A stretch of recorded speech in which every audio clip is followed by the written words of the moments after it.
I want to thank everyone here for being here and for this Canterbury medal that's very distinguished and is very meaningful.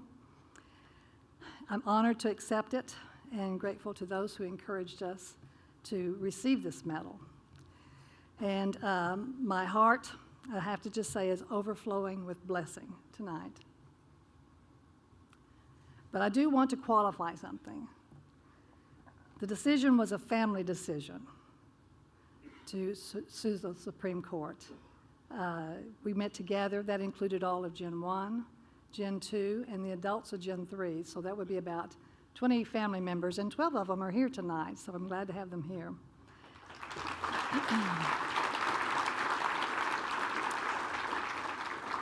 But we were united. I'm accepting this with great honor with them. I'm pretending that they're up here on this stage with me right now. To do something because it's the right thing to do does not make it easy. But when you have Him in your life, you can do a lot more than you think you can. It's only human nature to see if there is a less dramatic way to solve the problem. We tried to discuss our options. There were just no options on the table. We couldn't take life. We all believe that life begins at conception. So we discussed, what does suing the federal government look like? Well, that can bring tears to your eyes. It's one thing to be sued. We get sued all the time. It's like getting the back of the line. But to sue anyone else, especially the federal government, feels so unreal, so drastic, so wrong, and it takes you out of your comfort zone. The Becket Fund started our process, carried us through the process, and brought our process to a glorious victory. Let's give them another hand.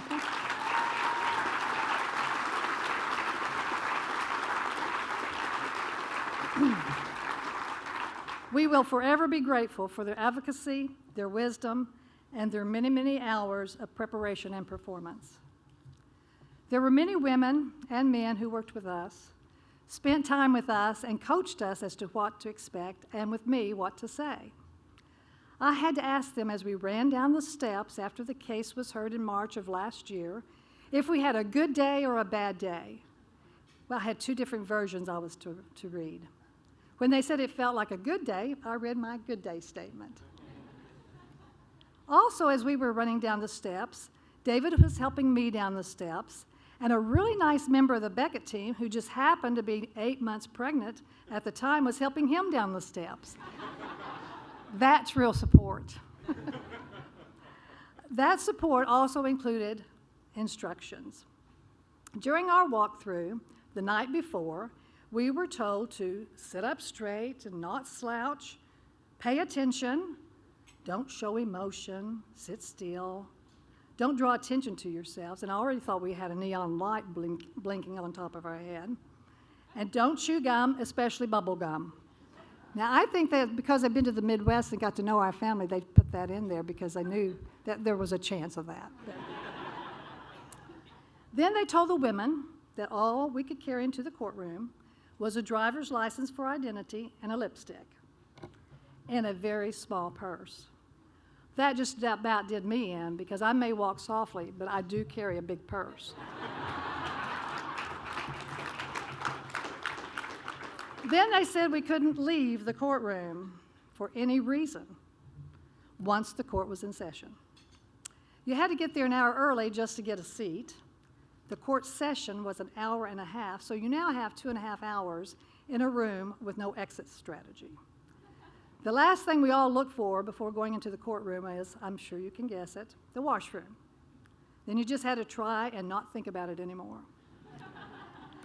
So they took all of our purses and all of our precious stuff, and then they asked us to give them our coats, and they would keep them for us. They just didn't tell us where or for how long. Never mind that it was cold outside and snowing. They didn't give our coats back to us until after we made it down to make our statement at the bottom of the Supreme Court steps. We truly were at their mercy. But in spite of all that, the picture on the invitation, taken as we were coming down these very steps, shows me smiling and with a thumbs up that needs to be explained. We had been told there would be lots of demonstrators against us and our case, and not to pay any attention to them or let them bother us. That's what stuck in my head, and and they were there. But as we were walking down the steps to give our statement, I heard some chanting as we got closer. I could hear, "Hobby Lobby, Hobby Lobby." They were there for us. I thought, well, you have to either laugh or cry, and I decided to laugh.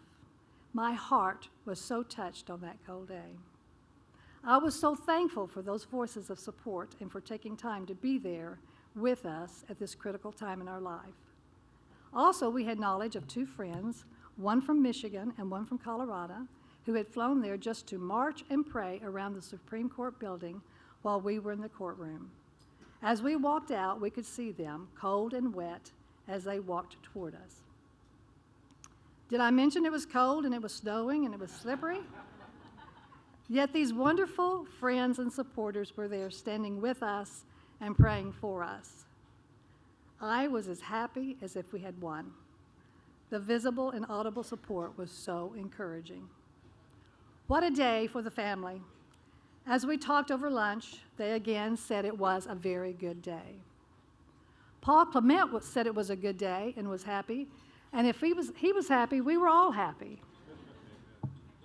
I had to agree, even though our verdict would be months away, that life just felt good that day. You go back to work and school and try to shelve what happened yesterday and continue on with life. 3 months later, on June the 30th, we were all together in our conference room in Oklahoma City as word came in that we had won. We laughed, we cried, we yelled, we hugged, we praised God for His mercy and grace. And as our daughter mentioned to someone the other day, we did a big hip, hip hooray. And we were just elated, as you saw in the picture about that. She was a cheerleader, so that just came natural for her.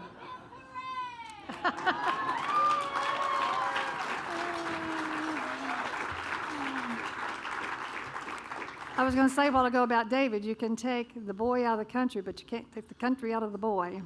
So I had asked God for a 7-2 win. We graciously accepted a 5-4. It's still a victory. We thank God for His favor and our blessings. It seems surreal. You're propelled into the limelight where you don't want to be. You're asked questions you can't and don't want to answer. You read articles and hear talk about the case and our family that are not true. You get a medal you don't really deserve, but my family, thank you for this medal, a medal of honor for God's thankfulness in our defending religious liberties. I'd like to read a quote by C.H. Welch, adapted for our family. The Lord may not definitely have planned that this should overtake our family, but He has most certainly permitted it. Therefore, though it were an attack of an enemy, by the time it reached our family, it had the Lord's permission, and therefore all is well. He will make it work together with all life's experiences for good. This experience has given our family so much more to be thankful for. We have seen God's hand at work and in the midst of our struggles. We have felt love, prayer, and support that we would never have felt. And more attorneys than we ever hoped to meet. And now I have a B.A. Green quote. If life should require that you defend your religious liberties, as we felt compelled to do, the passionate team at Becket Fund is always there for you. Yay.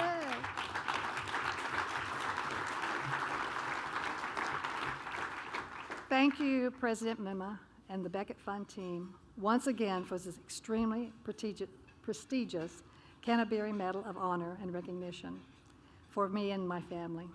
Your courage in defending our religious freedom will forever be a part of our family legacy. Thank you.